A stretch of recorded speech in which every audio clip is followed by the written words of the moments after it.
నమస్కారం ఈటీవీ 360కు స్వాగతం. ముందుగా ముఖ్యాంశాలు. రైతులకు యూరియా సమస్య లేకుండా చూడాలన్న సీఎం.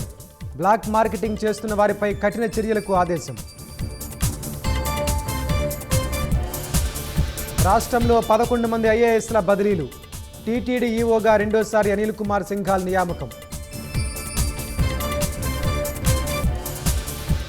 తురకపాలెంలో మరణాల గుట్టు విప్పేందుకు రంగంలోకి ఐసీఏఆర్.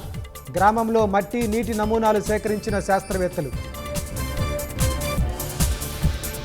వైసీపీ ఎమ్మెల్యేలు అసెంబ్లీకి రావాలన్న స్పీకర్. హాజరు కాకుంటే తీసుకోవలసిన చర్యలపై చర్చిస్తామన్న అయ్యన్న. రేపటి ఉపరాష్ట్రపతి ఎన్నికకు సర్వం సిద్ధం.